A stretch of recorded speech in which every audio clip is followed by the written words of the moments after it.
Tonight, a report on a Soap Lake man not allowed to contact a firefighter he allegedly assaulted. And several school districts are looking to renew maintenance and operations levies. What's happening in sports, Bob? Elmira Cooley Heartline splits games on the hardwood. And the Zags' Kyle Wilcher is an Oscar Robertson Trophy finalist. Here's a quick peek at our Weather Center forecast.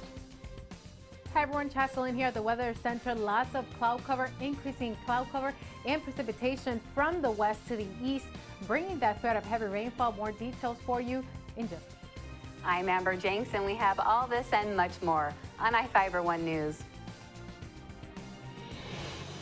From the iFIBER 1 HD studio here in the heart of the Columbia Basin, this is iFIBER 1 News, your #1 source for local news, sports headlines, and our very own Weather Center forecast covering the entire Columbia Basin. This is iFIBER 1 News, and it starts now.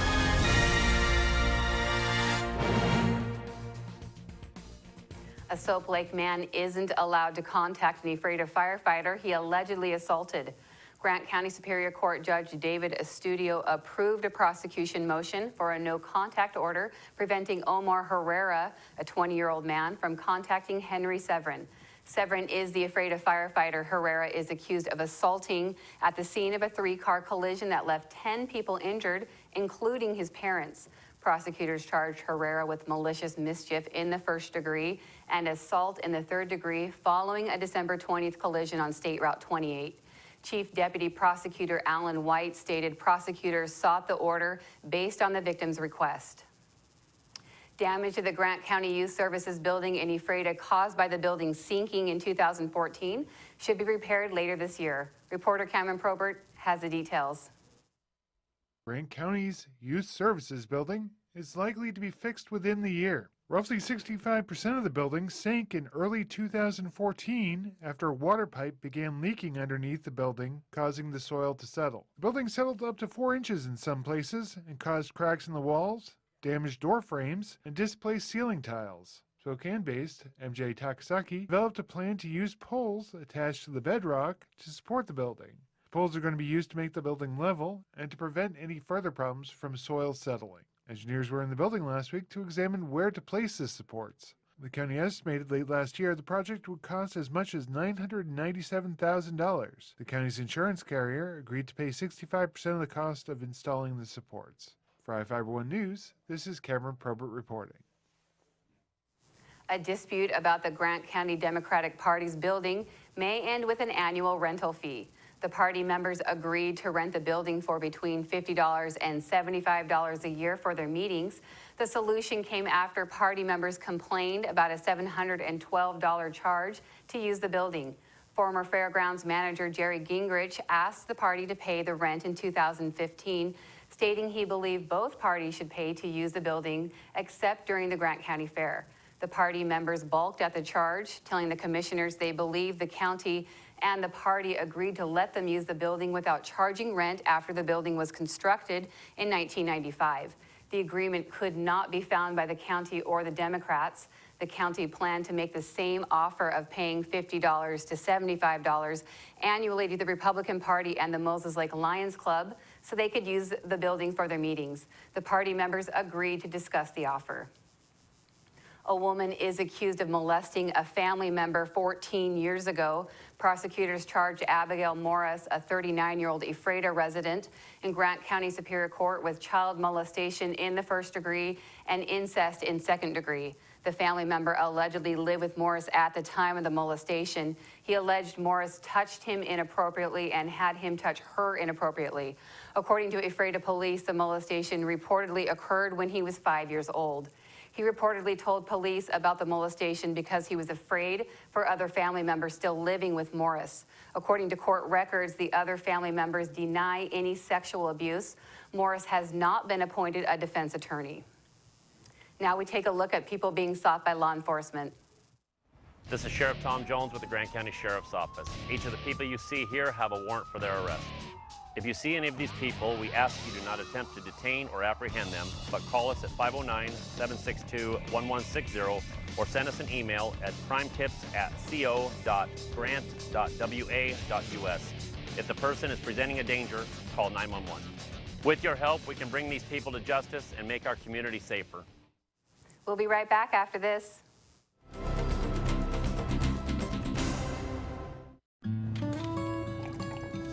When the cold rolls in, it's time to turn on the heater and cozy up with a book.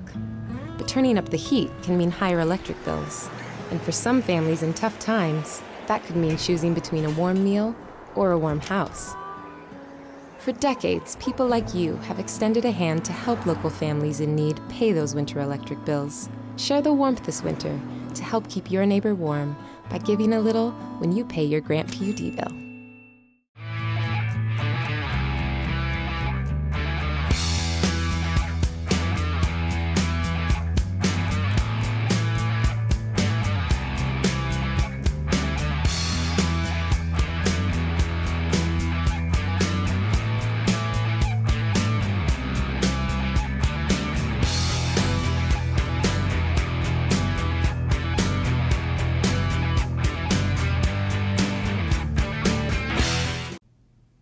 Hi everyone, I'm Chaselyn Rodriguez bringing you your local weather. This weather segment is brought to you by Barry Motors, one great place to buy and service a car. Temperatures remain above the normal for this time of year. For tonight, rain through the overnight hours. Heavy rainfall is likely, especially for western parts of our state as that warm front pushes through, bringing that threat of heavy rainfall and thunderstorms and mountain snow along the Cascades. And then on Friday, another round of precipitation is expected for much of our state. Taking a closer look at the almanac within the past 24 hours, we started off with temperatures above the normal in the mid-30s and maximum temperatures in the lower 40s. That record high of 54 degrees in 1984. And for Moses Lake, we woke up with temperatures around 10 degrees above the normal for this time of year. Maximum temperatures in the lower 40s. It should be around 38 degrees for this time of year with that sunset at 4:51 p.m. Right now, outside your door, mostly cloudy skies, increasing cloud cover through the overnight hours with that chance of rain for our area. And those temperatures in the upper 30s, and they will remain in the upper 30s through the overnight hours with those winds pushing through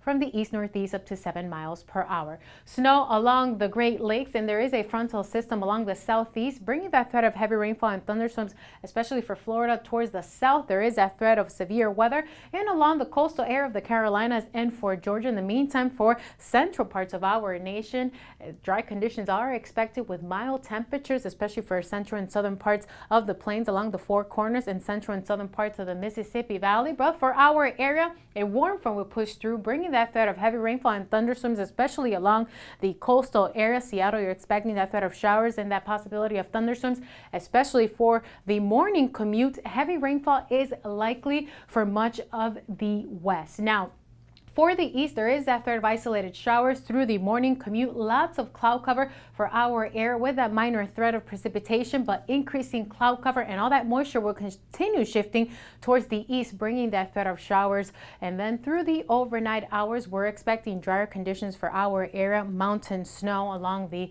Cascades. Those temperatures remain around that 50-degree mark with mostly cloudy skies. And for the inland northwest, temperatures in the lower 40s.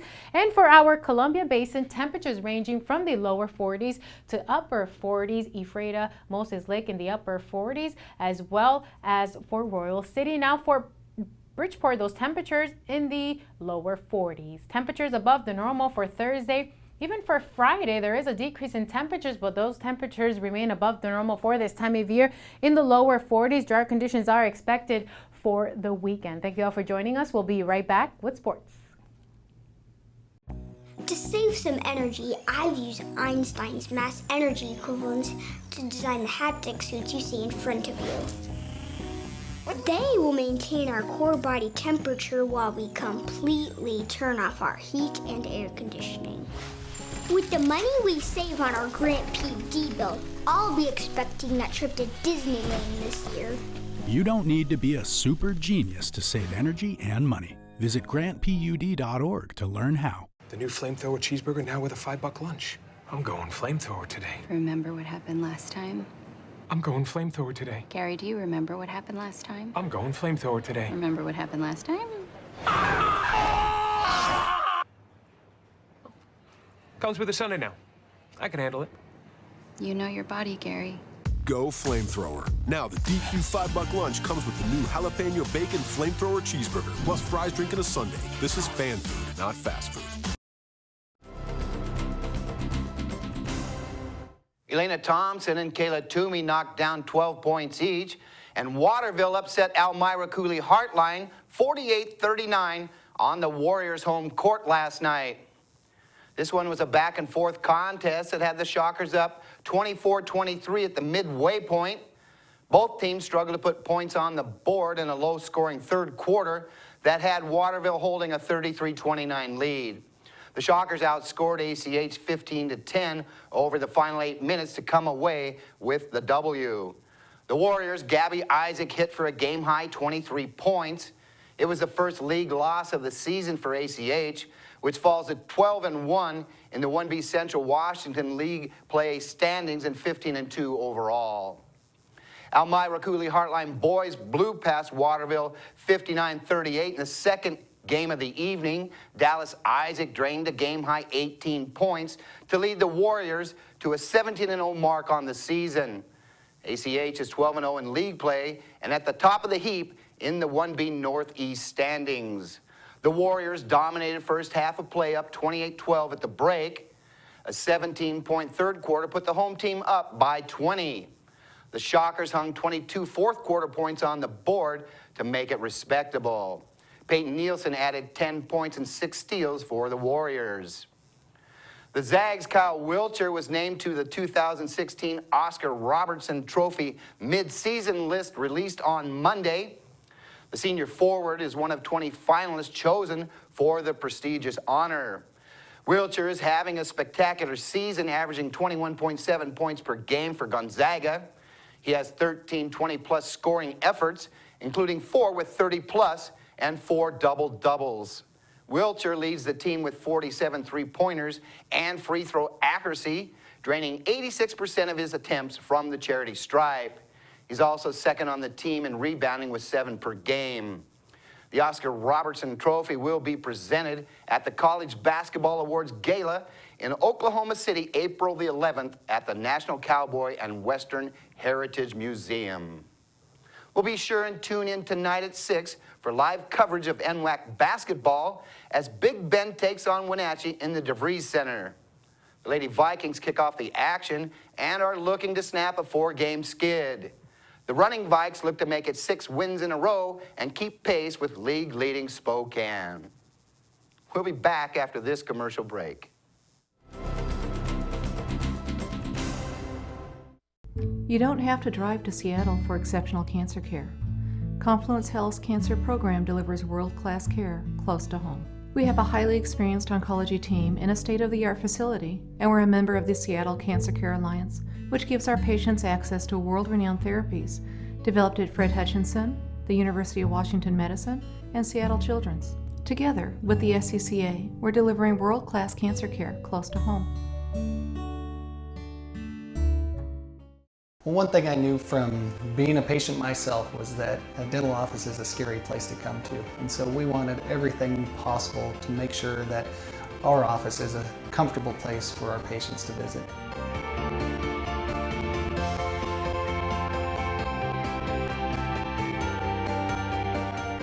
The patients that I have, my clients, have made me a part of this community, and we want to give back in every way possible.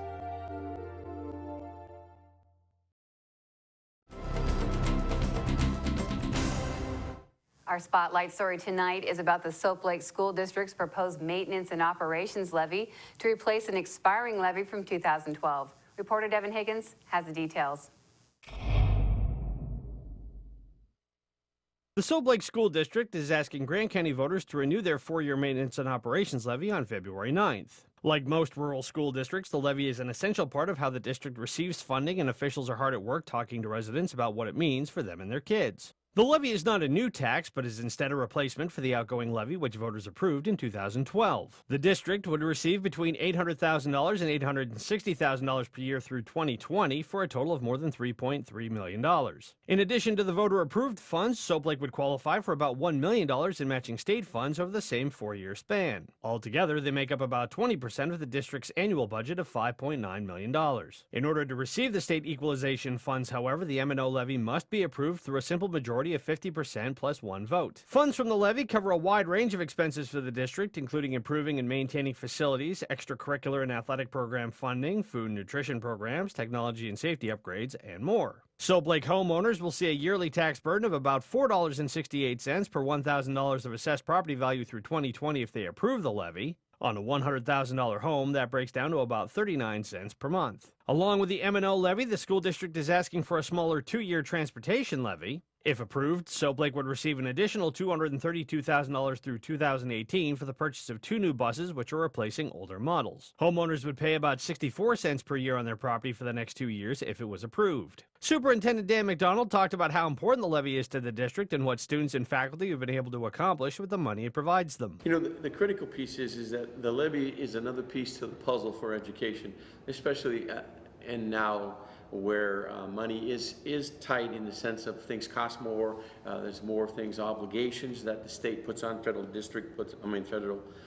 government puts on. So more than ever, the maintenance and operational levies are very important because you use those dollars that you receive from taxes to keep class size small, to help repair, maintenance, your facilities, your buses. So those dollars you need to constantly look at and make sure that when you're doing things for kids and for your staff, that you have a good facilities and it's safe and it helps build a good culture.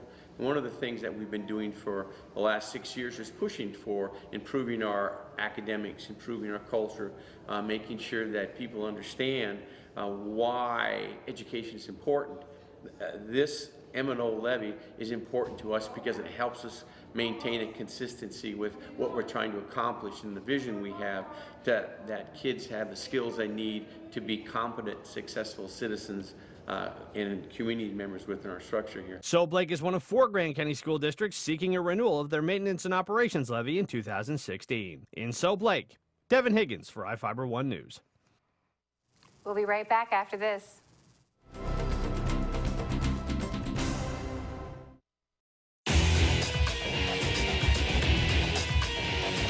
We are real students, and this really is our college. My dream will change the outcome of my life. My college is allowing me to achieve my dream. My dream is to be a pilot. My dream is to be a nurse. Only you can determine your dream. Big Bend will help you get there. What's your dream?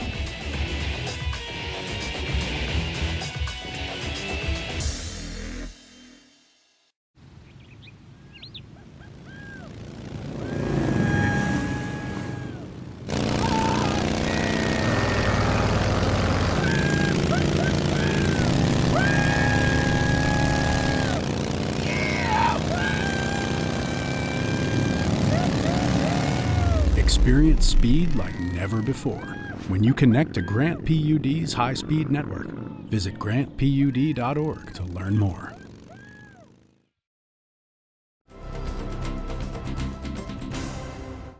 Welcome back. The Wilson Creek School District is asking voters to renew their 2-year maintenance and operations levy. The levy would provide about $260,000 to the district for 2017 and 2018 to fund its educational, training, and maintenance programs. The largest portions of the money would go to extracurricular activities, vocational program, technology, equipment, and curriculum, and faculty improvements. Wilson Creek is eligible to receive $200,000 in state equalization funds if the maintenance and operation levy is approved by voters. The tax burden for residents, should the levy be approved, is estimated to drop from $4.04 per $1,000 of assessed property value to $3.86 for 2017 and increases to $3.91 in 2018. A Columbia Basin Foundation director is resigning to take a new position in the organization.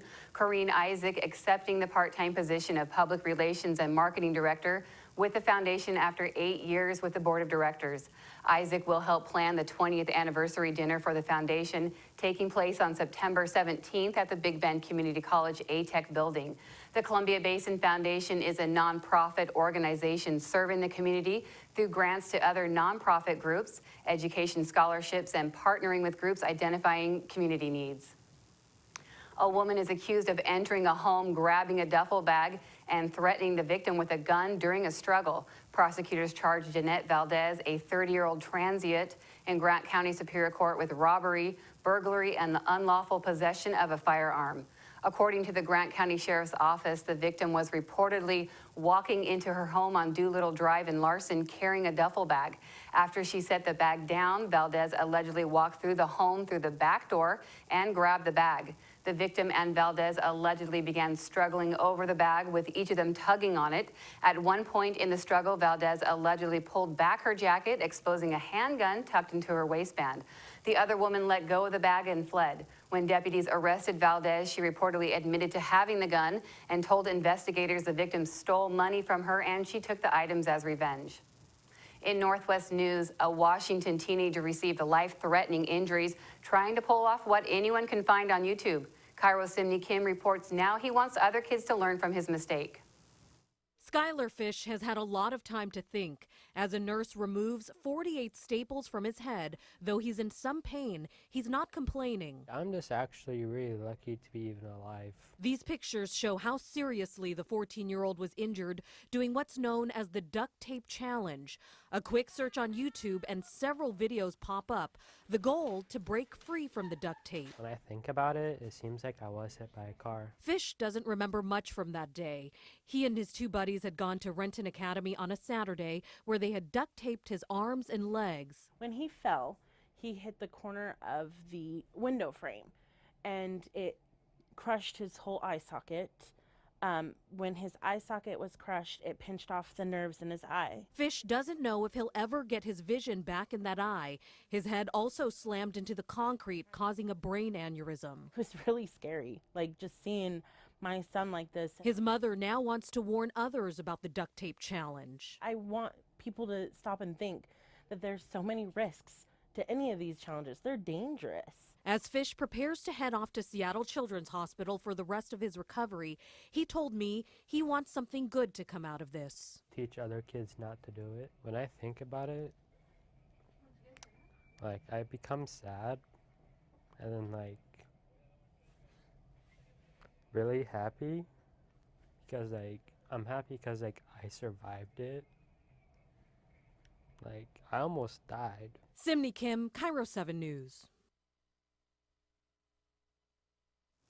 That's going to do it for us here at iFIBER Window News. We want to thank you for watching, and we'll see you again tomorrow.